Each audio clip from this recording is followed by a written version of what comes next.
We'll give it about 30 seconds here and then we'll jump right in.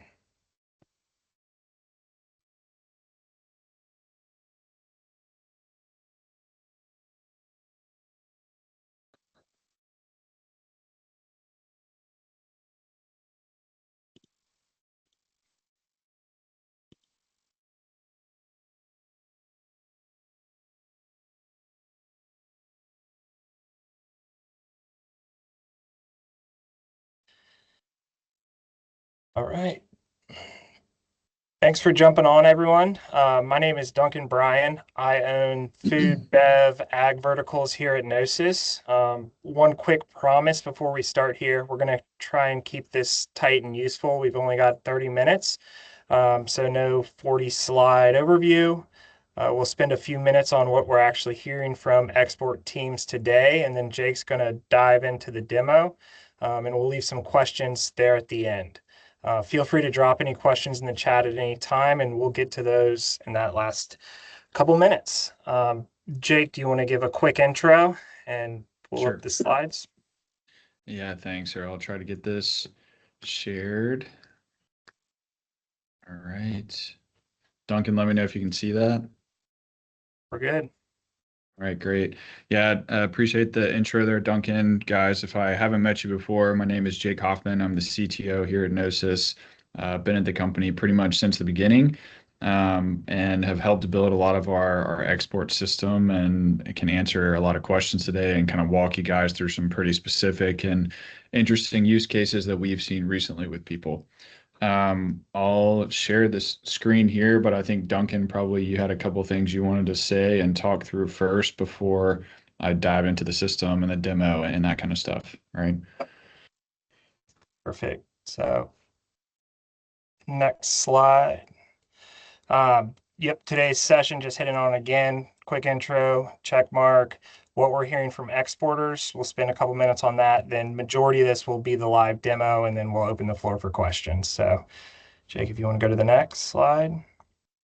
Perfect. Okay. So in conversations with export teams today, there's really been an overarching of three main pain points that we see, whether that be visibility, workflows and documentation, booking and planning execution. Visibility can be anything from ERD and cut dates to ETAs and ATAs. Most exporters run their supply chain out of 30 browser tabs in a spreadsheet. Their best people become a lookup service. Their time can be spent elsewhere. Gnosis's focus is on unearthing and prioritizing what exceptions need to be managed and doing that quickly, right? So taking the script from spending 99% of your time looking for those exceptions to 99% of your time managing those and allowing yourself to be more efficient and build out your processes to where you're not wasting any time. The second, workflow and documentation. Documents, compliance, milestones, they're all very manual. And when they slip, it costs you real money and delays the cash flow. So with that, it can be very lane specific, and we understand that logic, and we've built our system to adapt to your contracts and your lanes. And then the final is booking and planning execution, right? So everything from the amount of time it takes to look at your ocean contracts, understand which lanes are performing at a time interval, at a cost interval, and making those recommendations for you, but then also pairing that with the first mile, that drayage, right? Getting from, say, a plant to the actual port, having a full line of chain that is, operating and working lockstep with each other. And that's kind of where Gnosis thrives. And we can do it on both the import and the export side. So Jake, if you want to roll that beautiful bean footage and pull up the demo, we can get moving. Yeah, and I think a quick note on that booking and planning execution piece, because I think that's something that we get asked a lot about, not just from an ocean booking perspective, of course, like understanding our customers' rates and carrier allocation and lanes and those kind of things is important, but then also on the drayage execution piece as well. So we've done forever, on the import side of allocating to drayage carriers or brokers tendering delivery orders, containers. Here, this is coming into Savannah tomorrow. The last free day is whenever. We've done that forever. And then we've, over the past year or two, maybe actually 2 or 3 years, gotten also on the export side on understanding, hey, this is a booking that's got 9 containers on it. We're going to give it to this drayage carrier. We're going to keep them updated with ERDs and cuts. And that's not only at the port, so the ERD and the cut from the vessel schedule at the terminal and the ocean carrier, but then also inland, understanding how a vessel delay at the port can impact inland whenever there's an inland rail move that happens before the vessel actually gets to the port and all that stuff that happens inland there. Now, appreciate that. I'll go ahead and shift to the actual demo here. Let me know when you can see this. Do I have this pulled up correct, Duncan? I just want to make sure you can see it.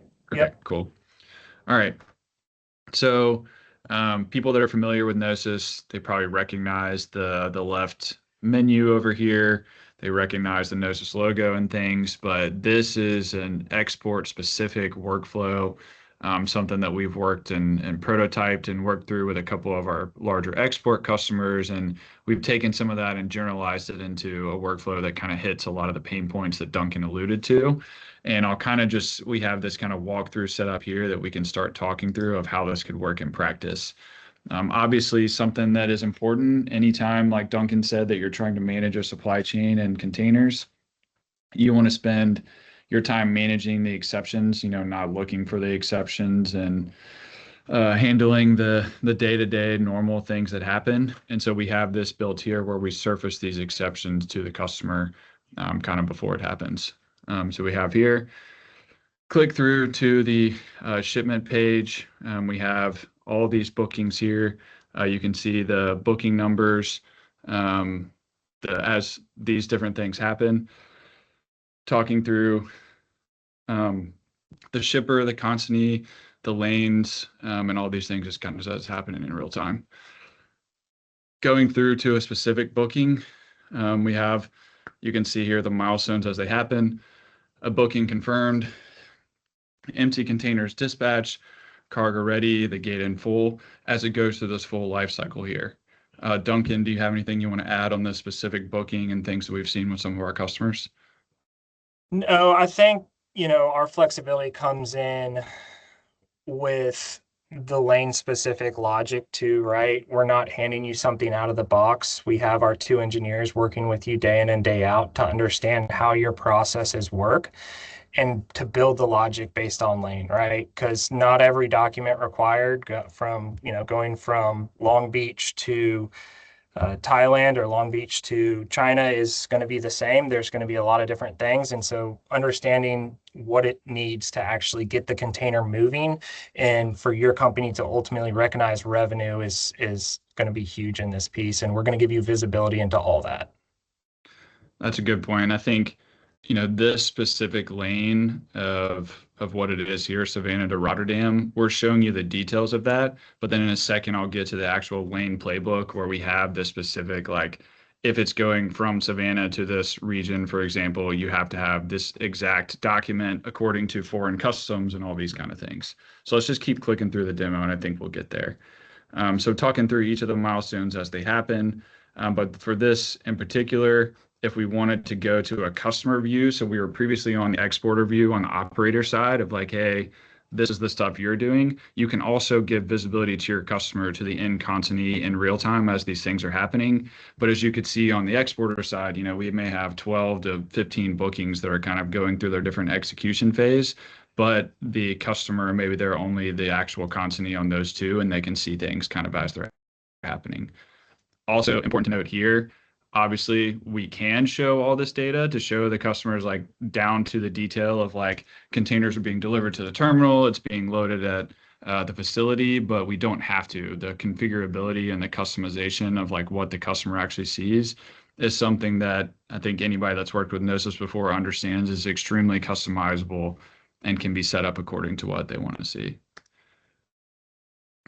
So let's keep clicking through. So I mentioned, and Duncan kind of alluded to, the lane playbooks. And So the Savannah to Rotterdam example, we set up these playbooks of required documents. So obviously commercial invoice and packing lists and things, or maybe stuff that's always required. But then maybe there's, and this is in the case, it's poultry is like there's a health or veterinary certificate. And then I know Duncan's had conversations with customers about if it's going to Vietnam, there's specific paperwork that's required. There's Indonesian customs things that are required. There's a lot of stuff like that that we can create custom playbooks that kind of work through. And then there's also these automations that anytime that we hit one of the milestones that Gnosis is already tracking, that means that there's things that we need to do on top of that that we can automate. So when a booking is confirmed, then we know that we have all of the data we need for shipping instructions, and we need to start scheduling with the drayage carrier, as I mentioned earlier, tendering the drayage. Or when it gates in, we got to make sure that we're submitting BGM when we finalize shipping instructions and everything before it actually loads on the vessel. When it gets loaded on the vessel, we can recognize revenue if it is a shipment that is booked under these specific Incoterms. So these are just examples of things that we set up in this playbook, and all that is tailored according to what our customers want to see. So here, I kind of have two different examples to talk through. One would be depending on how your export operations work.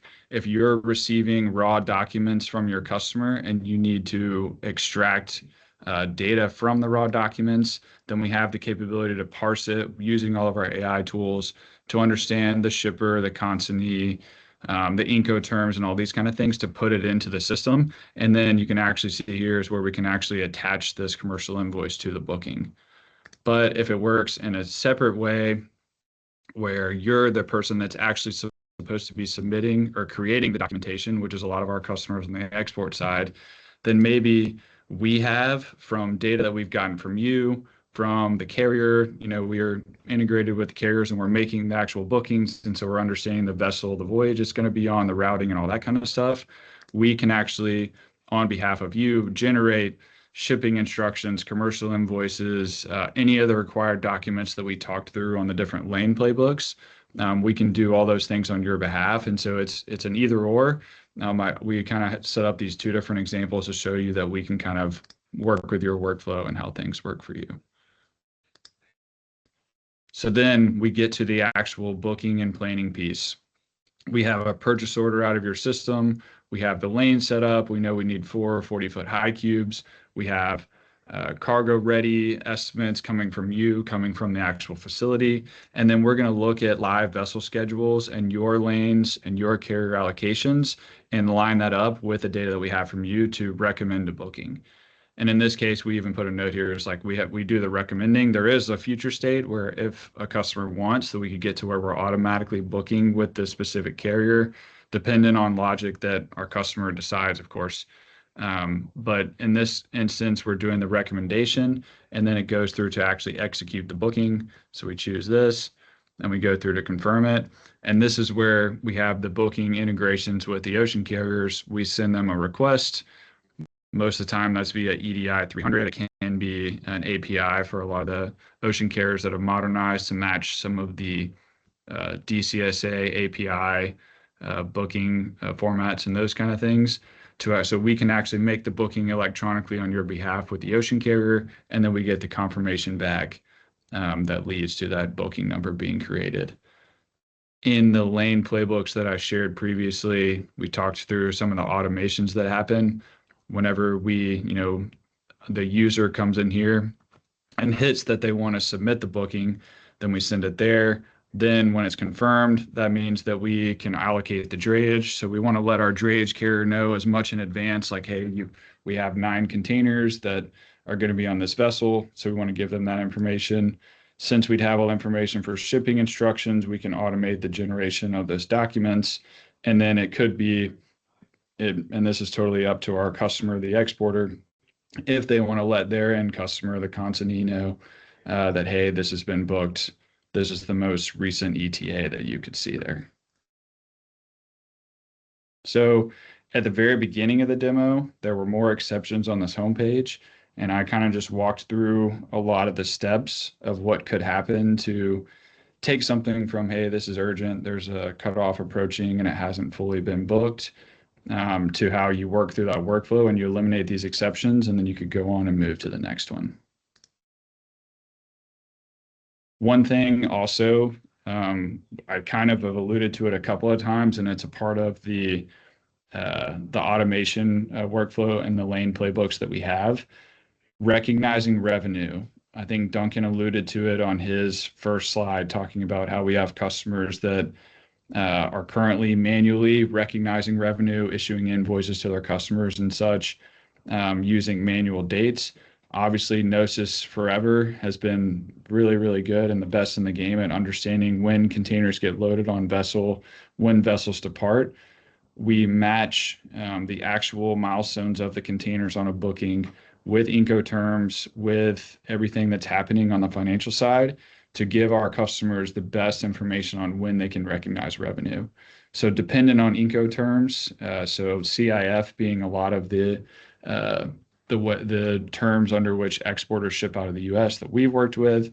So we know that the second that those containers get loaded on the vessel and that transference of that responsibility goes to the consignee, that's when our customer can start to recognize that revenue. Whether they actually receive the cash, net 30, net 60, or whatever the terms are, then we're giving the financial teams of these exporters the information that they need to know when they can recognize revenue. And not only recognize it, but then show how much is outstanding based on all the purchase orders that have been issued, the bookings that are made, et cetera.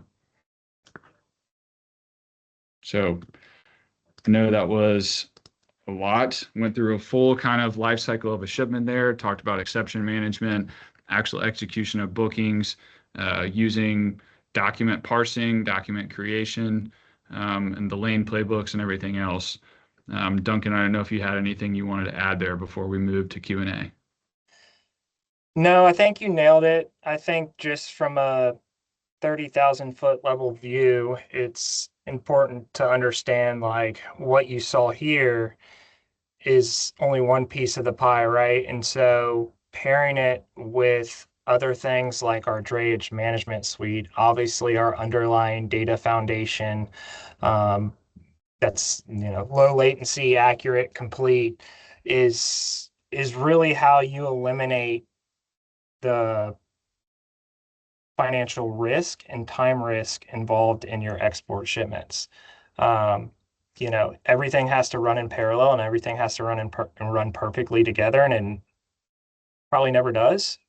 But we're that agnostic layer that sits in the middle and pulls together all this information into one view for you, so you're not living in 30 different places, right? You have that full view of what's going on with a single shipment, and then you have the flexibility to provide that information to your customer, to your plant, warehouse, whatever it may be, and work in unison. That's right. Yeah, and I think the flexibility of the system, I walked through like a decently specific example end to end, but we have the capability to do that, and we've developed kind of all the tools to make that happen for that specific use case because we've done it for 10 different use cases. The revenue recognition is something that customers came to us asking, is like, hey, I want to know the exact moment within a couple of hours of when I can start the clock, when I can issue invoices and start the net 30 terms. Is like, if it gets loaded on the vessel at 8 a.m., I want to know so that then I can start recognizing that revenue and issuing payment. And I don't want to wait a couple of days for my team to figure out that the vessel actually departed or whatever it is. And that's where we can use our data that we've always been good at and apply it to our customers' data model, however they think about these things, so that they can improve cash flow and do all the kind of things that businesses need to do. Yeah. And then from a strategic level too, understanding performance around your providers, whether it be a drayage provider, an ocean carrier, even port and terminal specific, right? So ingesting your contracts, understanding your allotments, but then marrying that with data that shows the performance and allowing you to go into RFPs armed and prepared to negotiate the contracts. There's a ton of savings there. And I know more so on the import side, like majority of the freight spend is on the ocean. But that kind of flips to the drayage side on the export, right? Because the container moves are cheaper. So you're spending more on the drayage as a percentage wise of your budget. And we're able to do both of those. And there's a lot of saving that's left out there. No one really thinks about that. But pulling that all in, having the operational grade data from a strategic point of view is super helpful. Nice. Yeah, that's interesting. And I kind of said at the beginning, but just from the execution perspective, is taking the being able to coordinate the drayage and and also, we've done a lot recently on understanding how to actually bid for drayage and work with partners to get rates and those kind of things. Being able to execute that, because like you said, is sometimes in the export world, the drayage might be more expensive than the actual ocean move. And so that's where we can help our export customers to really take advantage of all that and manage costs efficiently. Perfect. So we've got about 9 to 10 minutes left. Happy to open this up to Q&A. We have either a chat or a Q&A little tab up top, but then I think we probably have the ability to unmute as well if someone has a specific question.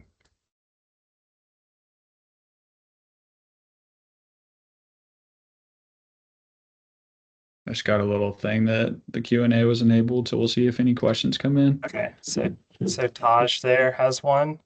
Yeah, I have a question. Yep. What's up, Duncan, Tosh? Jake, you can hear me? Hey, what's up, brother?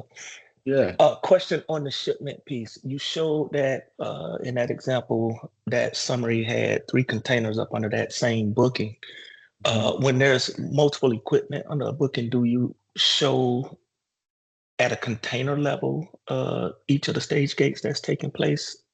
Yeah. Because they can gate out at different times. They can, Yeah. et cetera, et Yeah, cetera. of course. And that's where we have, like, data at the booking level would be the electronic, the booking request, the acceptance or rejection, and then there's like the high level equipment stuff. But then the container milestones under that are the same that Gnosis has always had.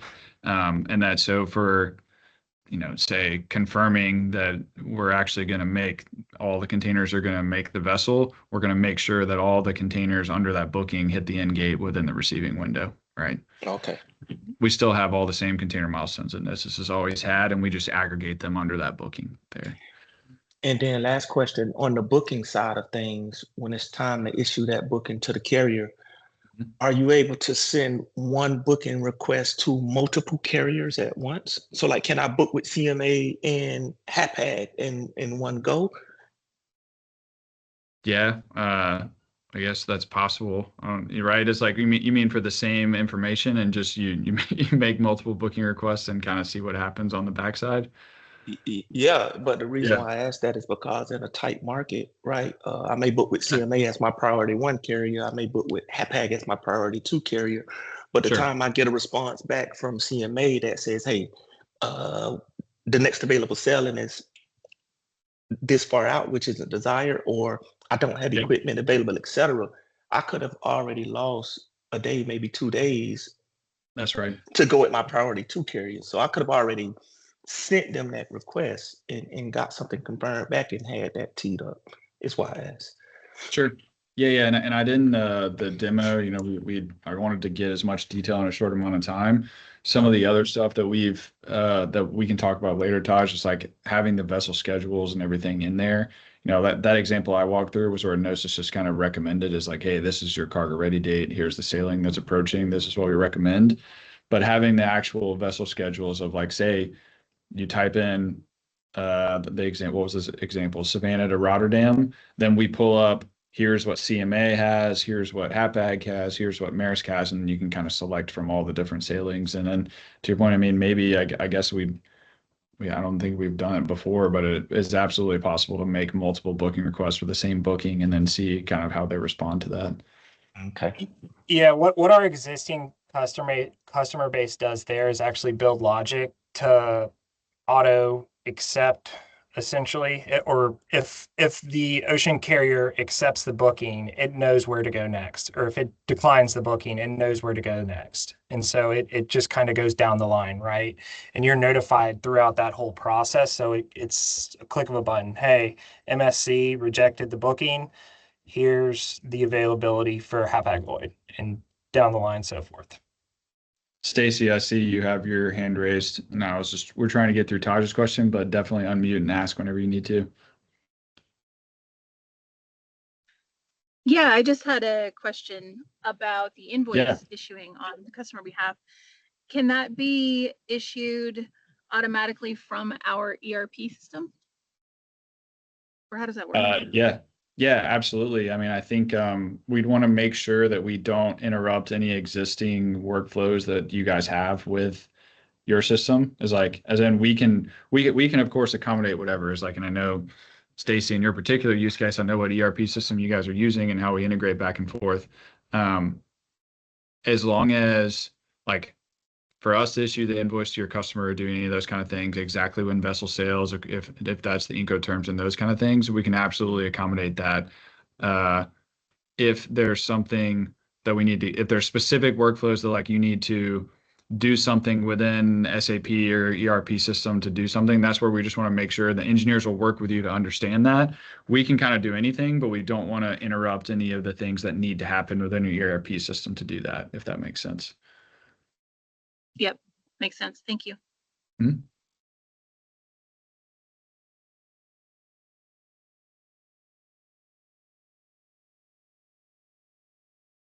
We've got a couple minutes left here, so feel free to ask and don't be shy. Good morning, guys. How are y'all? Good. How's it going? So I had a question. Obviously this is geared primarily towards the exporter, booking the freight. Yeah. What are there any, positive side effects that could come from this as the drayage carrier handling said shipment for one of the exporters, right? For example, and I'm sure all the other people in this call can understand moving ERD and cut dates, especially at inland or originating exports, right, is just a constant battle and pain in the butt for everybody. And I know that is a tool that we're a brokerage, right, but our drayage carriers as well, through us, like we would love to find a way to have that visibility into this, just like the customer would, to be able to combat when these move, right, of pulling equipment. Yeah. We plan to load on the 10th. Well, we're checking with the steamship line on the 9th. Has the inland ERD changed? No. Yeah. Okay, then we're checking in the morning. Has it changed? If there's a way to make that as a dashboard view to see it in fact still holds true, you're good to continue loading. Or, oh, by the way, Mr. Customer, we checked this yesterday. We've documented, you can see this was yesterday, right? And it changed on us. It helps us communicate this proactively, those additional charges that might accrue from having to hold that box out of the ramp until the ramp is able to receive. Yeah, I'll answer that. I think so long story short on the inland ERDs and cuts is we have talked with most of the carriers about how they do this. And so there's kind of a couple of things is everything inland obviously is driven off of the vessel ERD and cut at the port. So like if it's going Savannah or Memphis to Savannah, for example, then the ERD and cut in Memphis is driven off whatever the ERD and cut is of the vessel in Savannah. And so whenever there's entire teams at the ocean carriers that are taking, hey, it's this booking, it's going on this vessel, here's the ERD and cut. What is the transit time from Memphis to the port? And then we're going to say it's 3 days. We're going to subtract 3 days and add a day of buffer. And so when that happens, we can, on our side, because we're tracking both of those things, we can understand whenever the vessel shifts. So if the vessel ETA gets pushed out a couple of days or moved up a couple of days or any of those kind of things, we can, on the Gnosis side, like say, hey, this is what we believe the ERD and cut should be, right? And we can give you an estimate of that based on like all the calculations we're doing. But at the end of the day, it doesn't really matter. Like Gnosis can say that of like what it should be, but it really doesn't matter what Gnosis says. It matters what the ocean carrier says, because they're the ones that are actually going to accept or reject the container. And so in that regard, what you're saying you're doing is where you're going to the ocean carriers and confirming on the 9th and on the 10th and all those kind of things that like that is what the ERD and cut inland is. We're doing the same thing on your behalf and recording all that history. And so we literally have like a booking for all the milestones, ERD and cut, history of what it is and when it changed to that and what it was before.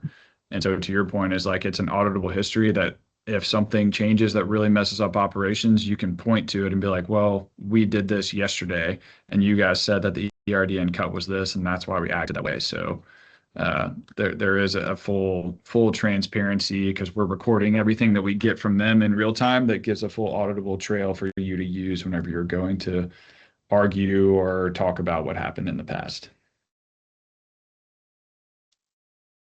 Thanks, sir. Stacy, I think she had a question if she's still on. Might be the same one that's in the chat. Yep, I see it. Stacy, yeah. Yep.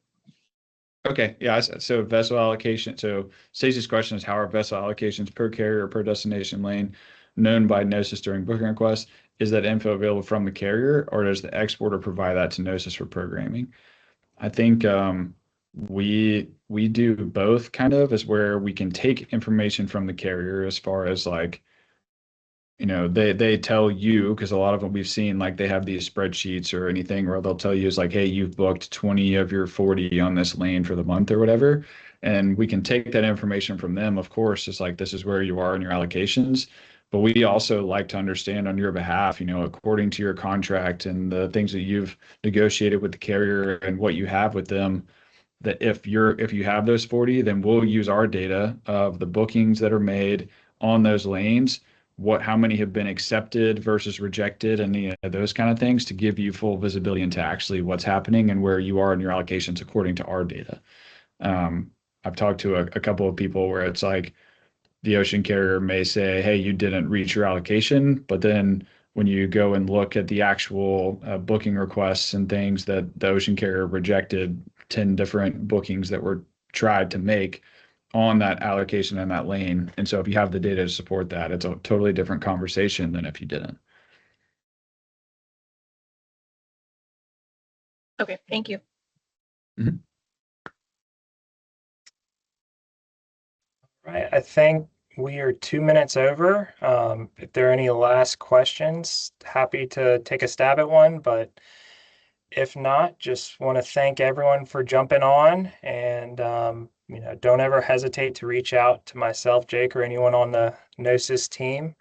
I'm sure we can send a quick follow-up to all attendees and continue the conversation from there. Yep. Good stuff, Duncan. I appreciate everybody for joining. Thank you. Have a Thank you all. Take care. Thank you.